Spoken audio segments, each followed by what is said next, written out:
banget itu tuh kita sebenarnya udah bikin beberapa progress teman-teman. Kalau misalkan kita lihat dan kita trace dari GitHub kita, coba ya, ini mesti lihat sini ya.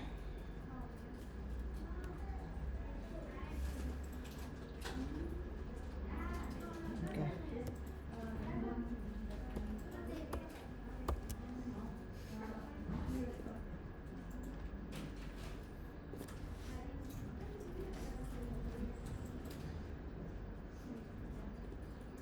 Kita udah bikin beberapa progress teman-teman.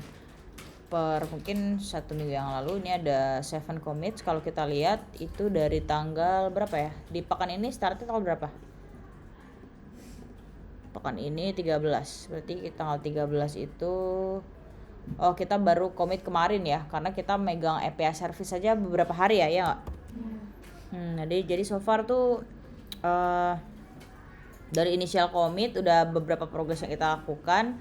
Pertama ada configure API key, kemudian ada configuration ya, ada color, kemudian ada yang lainnya, kemudian ada constants, kemudian kita di sini juga membuat news articles models, kemudian API service, kemudian finishing. Jadi kita pembuatan itu dari tanggal 9 nih, configure API service. Berarti dari 9 berapa hari tuh? 4 hari, 5 hari ya malah, 5 hari untuk bikin API service aja. Jadi progres kita terakhir adalah menyelesaikan API service. Nah, kalau dari codingan berarti yang service ini ya. Nah, kemarin kalau kita udah diskusi, new service itu punya fungsi teman-teman. Jadi kita kan di sini pengambilan datanya kan dari eksternal ya, atau dari internet, dari API gitu. Nah, kita di sini menggunakan framework REST API untuk berkomunikasi dengan server. Jadi kita punya beberapa role di sini, ada 2 sih. Atau 3 ya, 3 role. Yang pertama role client, yang kedua role server, dan yang ketiga role REST API sebagai jembatannya, jembatan komunikasi antar klien dan server. Nah, kalau dari segi konsep, kita juga kemarin udah bermain role player gitu kan. Jadi ada 3 orang yang menjadi klien, kemudian REST API dan server, mencoba berkomunikasi gitu kan. Jadi dari situ kita tahu nih secara definisi dulu atau concepting ya dari REST API itu sendiri. Kemudian bagaimana sih cara kita menuangkan ke dalam kode. Nah, kalau ke dalam kode berarti ini yang di dalam file news underscore services. Jadi fungsi dari services itu apa gitu kan? Fungsinya adalah untuk menjadi jembatan antara komunikasi dari klien dan server, dan juga sebaliknya dari server balik lagi ke klien. Apa sih yang dijadiin jembatan gitu? Misalkan kita kan klien nih misalkan pakai bahasa pemrograman Dart untuk minta get gitu kan, get method, kemudian diomongin ke REST API, kemudian REST API ngobrol juga sama server. Nah, ngobrol ke servernya itu tuh pakai bahasa yang dimengerti oleh server, ibarat kata translator lah gitu ya. Kalau misalkan kita kemarin juga bikin contoh kayak presiden Indonesia kemudian lagi diskusi sama presiden China gitu, kemudian mereka berdua sama-sama nggak bisa bahasa luar gitu kan, bisanya native aja, Indonesia bisanya bahasa Indonesia, China juga bisanya native China gitu. Jadi kita ada translator. Ketika presiden Indonesia berbicara gitu kan, presiden China nggak paham dia ngomong apa gitu kan. Jadi translator si Indonesia harus mentranslatekan dulu nih apa yang dibicarakan oleh presiden Indonesia menjadi bahasa China, dan juga sebaliknya ketika presiden China itu memberikan feedback dari pembicaraannya kemudian ditranslate lagi oleh REST API sehingga nantinya dimengerti oleh presiden Indonesia gitu ya. Jadi kalau misalkan kita konteksnya sama project kita, itu pertama kita klien gitu kan, kita berbicara klien itu siapa? Klien itu adalah aplikasi kita yang kita buat menggunakan bahasa pemrograman Dart gitu kan. Oke, kemudian klien itu meminta sebuah request kepada server dengan menggunakan bahasa Dart. Of course, bahasa Dart itu nggak bisa dipahami oleh server teman-teman. Jadi sebelum kita sampai nih pesannya kepada server, kita dibantu oleh REST API untuk mentranslate yang tadinya bahasa Dart ditranslate menjadi bahasa query yang dimengerti oleh server gitu ya. Makanya di sini di codingan kita ada yang namanya ini. Mana ya kemarin? New services atau apa kemarin? Nih ya. Jadi kan kita get nih. Get ini kan pakai bahasa Dart. Kita pakai kelas Yuri gitu kan. Kemudian biar dia bisa dipahami oleh server, kita di sini mereplace dari bahasa Dart ke bahasa query gitu ya, agar bisa dipahami oleh server, teman-teman. Nah, servernya udah paham, oh si klien ini minta method get untuk mengambil data dari endpoint top headlines nih gitu kan. Server menganalisa, kemudian server menyanggupi, kemudian server memberikan status 200 dan juga data JSON. Bilang nih, REST API, aku ada datanya, silakan kabarin lagi ke klien kalau aku memberikan respon oke, beserta datanya nih, kasih gitu kan ya. Udah dikasih ke REST API mau ngasih lagi ke klien gitu kan, which is klien itu adalah bahasa Dart. Nah, kalau misalkan kita langsung ngasih 200 oke plus .json ke Dart juga nggak bakal paham. Jadi ditranslate dulu sama REST API. Jadi gitu ya. Jadi fungsi dari REST API ini sangat-sangat krusial, teman-teman. Kalau misalkan kita nggak ada REST API, kita nggak bakal bisa berkomunikasi dengan yang namanya server. Begitupun juga server, dia nggak bakal bisa berkomunikasi dengan klien, gitu ya. Jadi kemarin tuh sangat-sangat banyak ya untuk konsepnya dari new services. Ada pakai URI segala, kemudian kita di sini ada async await gitu kan. Kemudian juga di sini kita ada data handling. Kalau misalkan si server nih ngerespon 200, kita di sini pakai if else ya, teman-teman. Di sini nih, kalau teman-teman lihat ada if else di sini. Kita membicarakan kondisi. Kalau misalkan kondisinya server itu memberikan respon 200, kita ngapain? Ya kan?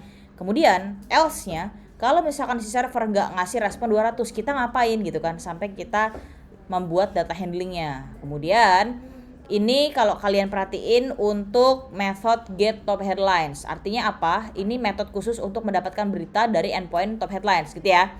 Kemudian di fitur kita juga ada fitur pencarian gitu kan. Kita bisa nyari berita, teman-teman. Nah, itu memerlukan pencarian data keseluruhan. Kalau top headlines kan dia hanya dari endpoint top headlines ya. Tapi di News API juga dia punya endpoint yang namanya everything. Artinya di dalam endpoint tersebut itu semua berita tuh kekumpul gitu ya. Jadi kalau top headlines itu cuma yang viral-viral aja, tapi kalau yang everything dia semuanya, mau yang viral atau nggak viral. Nah, ketika kita nyari, kita kan nggak mungkin ya kayak langsung nyari yang viral-viral doang, ya nggak? Kita tuh mau mendapatkan berita secara keseluruhan, makanya kita bikin metode baru yang namanya search news ya. Ini adalah function utama ataupun function yang khusus untuk membantu proses pencarian data. Tapi dia dari segi value codingnya itu sama kayak get news from top headlines, itu sama banget. Karena apa? Kita sama-sama pakai request get, ya nggak? Sama-sama pakai request get. Di sini kemudian kita sama-sama juga ngeparsing dari base URL-nya apa, kemudian endpoint-nya apa nih, everything gitu kan. Kemudian kita ganti nih yang tadinya menggunakan bahasa Dart diubah menjadi bahasa query agar dipahami oleh server. Kemudian sama-sama async await juga. Di sini await itu kemarin untuk apa? Untuk menunggu gitu kan. Apa sih yang ditunggu gitu kan? Yang ditunggu adalah data yang kita minta dari server gitu kan. Kenapa harus ada proses nunggu? Karena apa? Karena data tersebut adalah berasal dari internet. Kalau kita mau mengakses internet, kita perlu yang namanya koneksi internet, ya nggak? Jadi cepat lambatnya kita mendapatkan data itu tuh tergantung dari kecepatan internet kita. Makanya di sini kita pakainya asinkronus. Kan bete ya kalau misalkan user buka YouTube nih, tapi kita nggak ada loading. Jadi cuma blank aja gitu, kan bete ya nggak sih? Ini maksudnya gimana nih aplikasinya? Apakah crash atau gimana gitu kan? Jadi kita di sini pakai asinkronus. Selama nunggu kita kasih loading indikator gitu ya, biar user nggak bete. Ada informasi di sana gitu. Sama persis. Jadi ini adalah keseluruhan dari new services. Codingannya mah cuma 88, cuman logiknya itu banyak ya nggak? Banyak banget logik dan informasi yang ada di dalam service karena dia berlaku sebagai REST API gitu kan. REST API berlaku sebagai translator. Kalau kita tadi ngomongin presiden, berarti translator tuh bisa semua bahasa, ya nggak? Bener. Jadi sebenarnya kenapa disebut penting ya karena itu. Karena kalau kita nggak punya REST API, kita nggak bakal bisa melakukan komunikasi antara server dan klien dan juga sebaliknya, gitu ya. Nah, terakhir banget juga, kemarin belum kita record ke GitHub karena baru sedikit banget gitu. Kita kemarin bikin yang namanya controller. Nah, controller kemarin udah dikasih insight juga sama Azwa dan Yasmin. Kemudian kalian juga udah nyatet juga. Coba apa catatannya?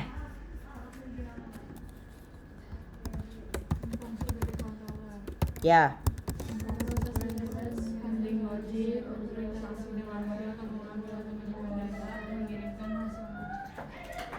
Lagi kurang jelas. Jadi yang belum masuk kemarin belum dengar.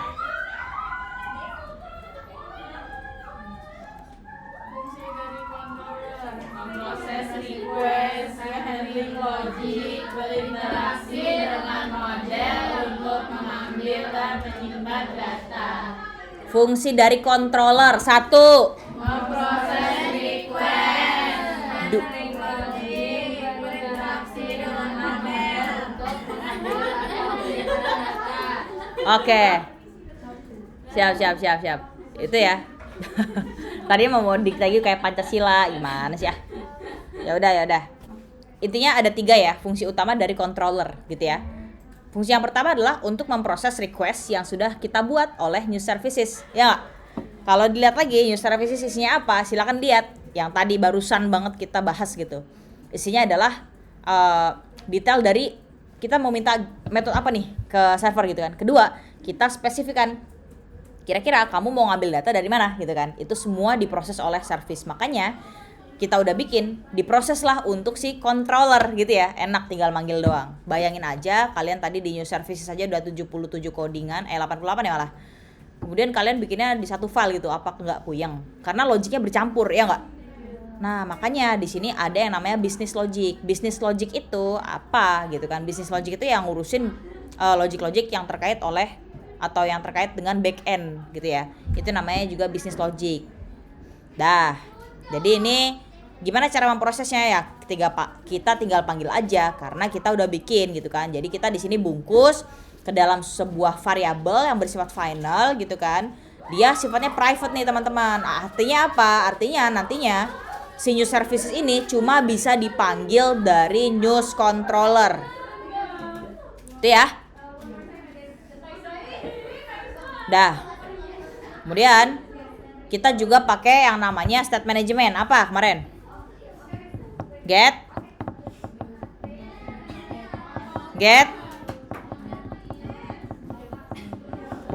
udah harus tahu nih macam-macam atau jenis-jenis state management yang dimiliki oleh Flutter Framework. Provider get atau getX ya. Kemudian apa? HTTP itu untuk library-nya. Apa? Coba cari di Google macam-macam state management Flutter.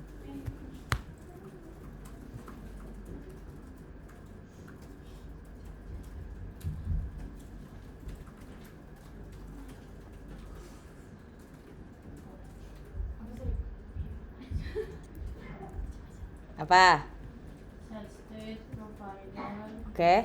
Inherited widget, provider package, GetX terus ada lagi? block pattern, Oke. Terus?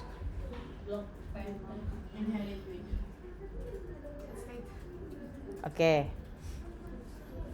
Oke. Jadi kalau kita bisa simpulkan, sebenarnya itu pencariannya itu sih kayak masih rancu gitu ya, belum dapat jawaban yang spesifik gitu.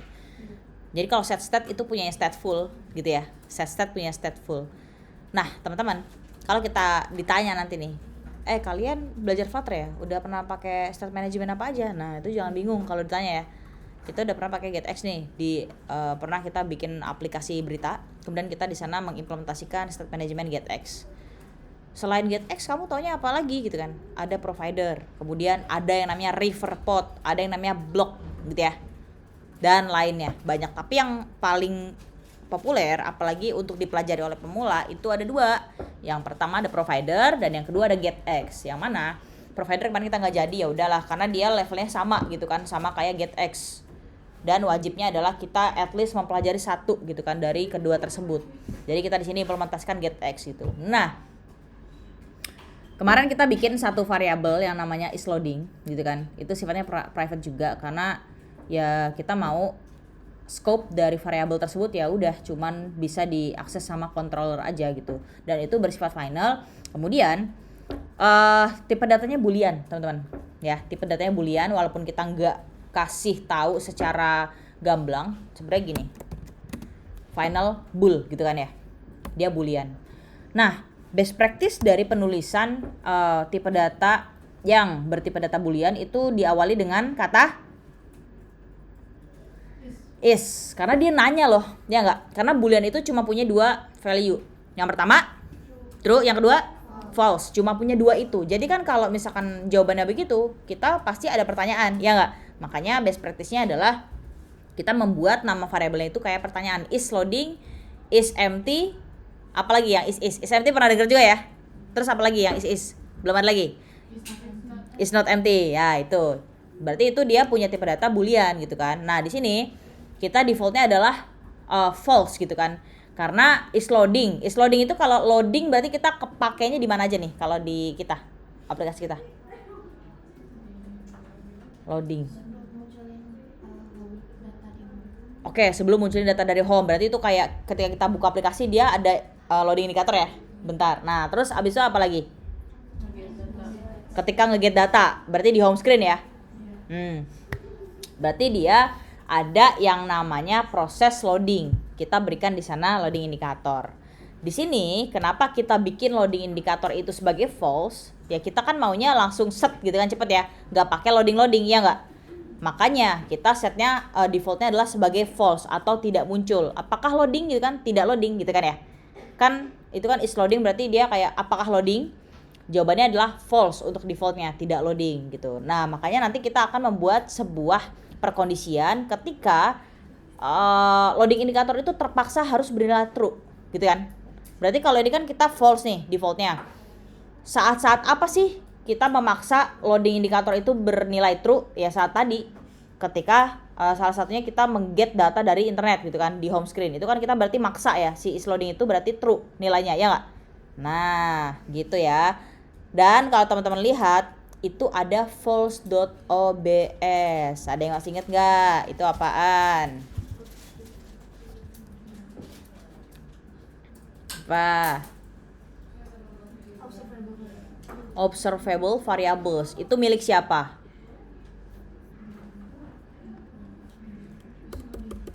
Milik is loading, betul. Milik siapa lagi? .obs itu milik siapa sih? Milik getX ya. Jadi teman-teman, getX itu salah satu fungsinya untuk membantu developer membuat kodenya menjadi fleksibel. Ini kan padahal kita final ya sifatnya, ya nggak? Which is final itu harusnya mah nggak berubah-ubah, tapi di sini kita buat sebagai berubah-ubah dengan menambahkan method .obs di belakang dari value-nya. Artinya nanti si is loading kalau misalkan ada case tertentu ya dia bisa jadi nggak bernilai false nih gitu ya. Oke? Nah ini bakal sering kita pakai nih observable. Artinya apa? Observable variables ini adalah variabel yang bisa berubah-ubah gitu ya. Udah lanjut. Ini baru dari segi penjelasan aja. Next, enter, kita bikin lagi variabel yang bersifat final itu untuk articles.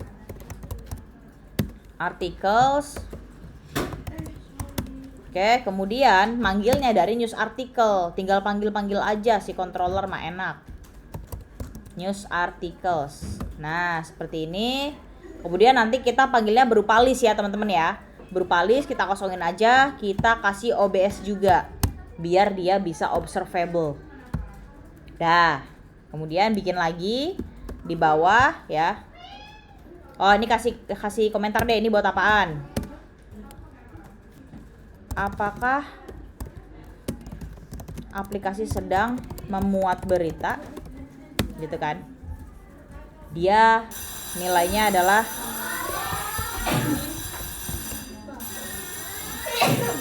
dah. Kemudian yang kedua ini untuk nampilkan daftar berita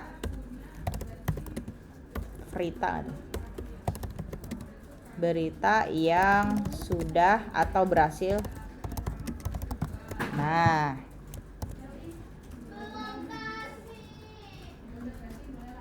untuk menampilkan daftar berita yang sudah ataupun berhasil didapat, kita simpan ke dalam sebuah list kosong. List itu adalah untuk menampung daftar, ya nggak? Daftar dari data. Ya udah, itu dulu. Udah bel soalnya. Emang jamnya nanggung, sekarang kita dapatnya kayak 1 JP gitu. Mungkin kita biar belajar kayak roda itu berputar. Kadang kan kita nggak pernah ya ada 1 JP, tanggung aja gitu. Paling Jumat, itu pun jarang. Ya udah, ada pertanyaan dulu sampai sini? Belum ada? Oke, kalau kayak gitu thank you so much for your attention. Ditunggu ya yang mau kelas itu. Insya Allah available kalau waktunya cocok. Kita nanti ketemu lagi abis jam 1 ya. Jam 1 kita ketemu lagi insya Allah dengan materi yang sangat penting juga ya buat teman-teman semua. Kita bisa tutup dulu sesi pada pagi hari ini ya, yang nanggung ini, tapi nggak apa-apa, at least gitu kan dapat recalling lagi materinya ya. Kita close. Terima kasih banyak teman-teman semua. Let's close our session by reciting hamdalah and kafaratul majlis. Subhanakallahumma wa bihamdika asyhadu an la ilaha illa anta astaghfiruka wa atubu ilaik. Alright, we go back after second break. See you on the next session. Wassalamualaikum warahmatullahi wabarakatuh. Waalaikumsalam.